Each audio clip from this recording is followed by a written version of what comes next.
Hey there, and welcome to Michelle Reads the Bible. This is the reading for August 19th, 2025.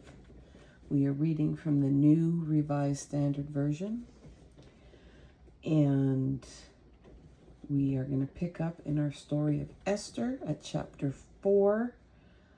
We just found out Esther made the cut as the new queen, and now there's a guy named Haman that's trying to get rid of all the Jews because he's mad at one. So here we go. We're picking up the story, Esther 4 through 7. So we're going to be reading quite a few chapters, so we're going to buzz through this book pretty quick.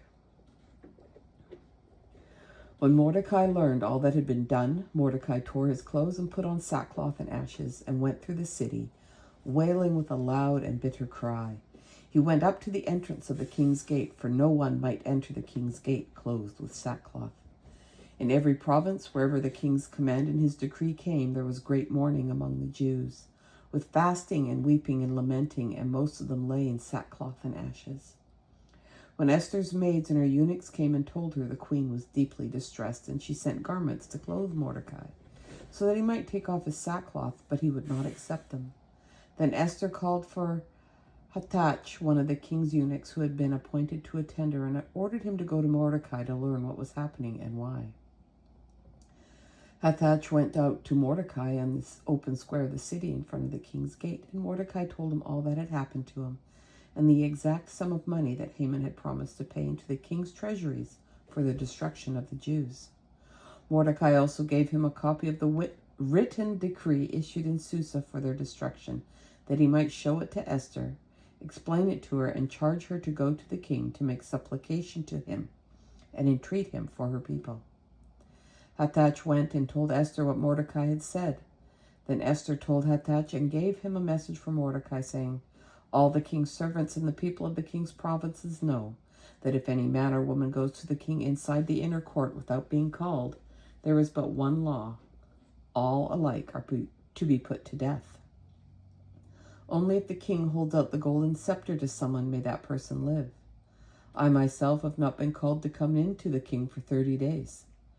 When they told Mordecai what Esther had said, Mordecai told them to reply to Esther, "Do not think that in the king's palace you will escape any more than all the other Jews.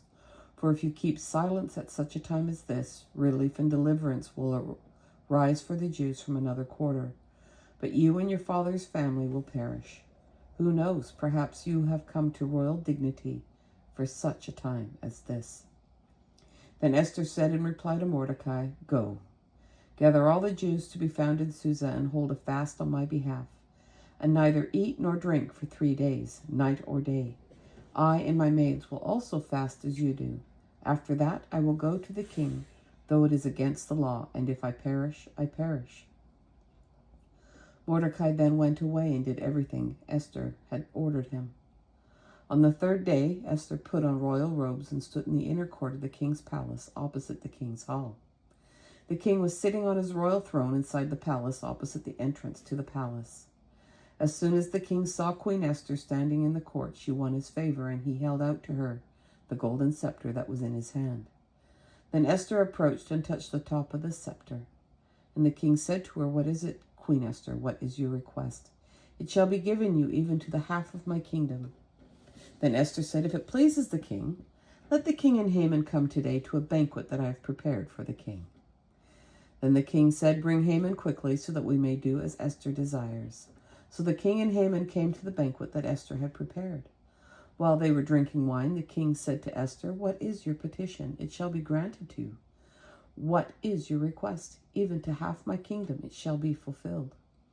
Then Esther said, "This is my petition and request. If I have won the king's favor, and if it pleases the king to grant my petition and fulfill my request, let the king and Haman come tomorrow to the banquet that I will prepare for them. Then I will do as the king has said." Haman went out that day happy and in good spirits. But when Haman saw Mordecai in the king's gate and observed that he neither rose nor trembled before him, he was infuriated with Mordecai. Nevertheless, Haman restrained himself and went home. Then he sent and called for his friends and his wife Zeresh. And Haman recounted to them the splendor of his riches, the number of his sons, all the promotions with which the king had honored him, and how he had advanced him above all the officials and the ministers of the king. Haman added, even Queen Esther, let no one but myself come with the king to the banquet that she prepared. Tomorrow also I am invited by her together with the king. Yet all this does me no good so long as I see the Jew Mordecai sitting at the king's gate. Then his wife Zeresh and all his friends said to him, let a gallows 50 cubits high be made, and in the morning tell the king to have Mordecai hanged on it. Then go with the king to the banquet in good spirits. This advice pleased Haman, and he had the gallows made. On that night the king could not sleep, and he gave orders to bring the book of records, the annals, and they were read to the king. It was found written how Mordecai had told about Bigthana and Teresh, two of the king's eunuchs who had guarded the threshold and who had conspired to assassinate King Ahasuerus. Then the king said, what honor or distinction has been bestowed on Mordecai for this? The king's servants who attended him said, nothing has been done for him. The king said, who is in the court? Now Haman had just entered the outer court of the king's palace to speak to the king about having Mordecai hanged on the gallows that he had prepared for him. So the king's servants told him, Haman is there standing in the court. The king said, let him come in. So Haman came in, and the king said to him, what shall be done for the man whom the king wishes to honor? Haman said to himself, whom should the king wish to honor more than me? So, that's going to backfire on you, buddy. So Haman said to the king, for the man whom the king wishes to honor, let royal robes be brought which the king has worn, and a horse that the king has ridden, and a royal crown on his head. Let the robes and the horse be handed over to one of the king's most noble officials. Let him robe the man whom the king wishes to honor, and let him conduct the man on horseback through the open square of the city, proclaiming before him, thus shall it be done for the man whom the king wishes to honor. Then the king said to Haman, quickly, take the robes and the horse as you have said, and do so to the Jew Mordecai who sits at the king's gate. Oh my, that must have stuck in his craw. Leave nothing out that you have mentioned. So Haman took the robes on the horse and robed Mordecai and led him riding through the open square of the city, proclaiming, thus shall it be done for the man whom the king wishes to honor. Then Mordecai returned to the king's gate, but Haman hurried to his house mourning with his head covered. Sorry, it couldn't have happened to a better guy. When Haman told his wife Zeresh and all his friends everything that had happened to him, his advisors and his wife said to him, if Mordecai, before whom your downfall has begun, is of the Jewish people, you will not prevail against him, but will surely fall before him. And while they were talking with him, the king's eunuchs arrived and hurried Haman off to the banquet Esther had prepared. Oh, I don't want that. I want that. There we go.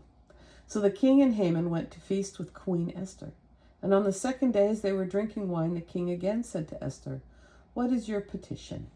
It shall be granted you, and what is your request? Even to half my kingdom it shall be fulfilled. Then Queen Esther answered, if I have won your favor, O king, and if it pleases the king, let my life be given me.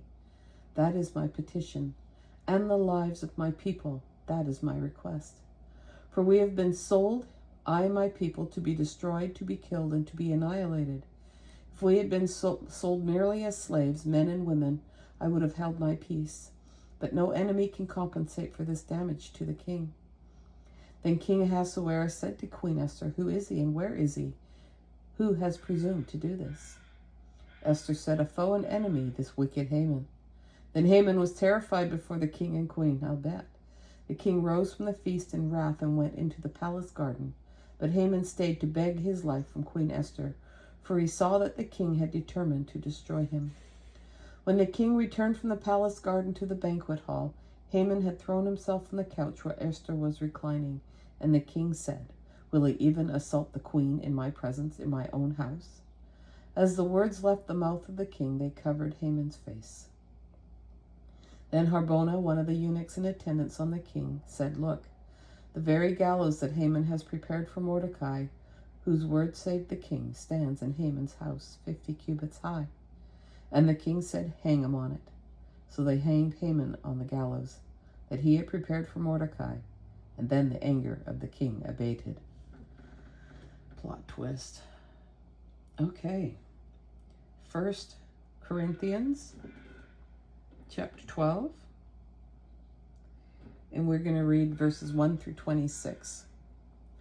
Now concerning spiritual gifts, brothers and sisters, I do not want you to be uninformed. You know that when you were pagans, you were enticed and led astray to idols that could not speak. Therefore, I want you to understand that no one speaking by the Spirit of God ever says, "Let Jesus be cursed." And no one can say Jesus is Lord except by the Holy Spirit. Now there are varieties of gifts, but the same Spirit, and there are varieties of services, but the same Lord. And there are varieties of activities, but it is the same God who activates all of them in everyone. To each is given the manifestation of the Spirit for the common good.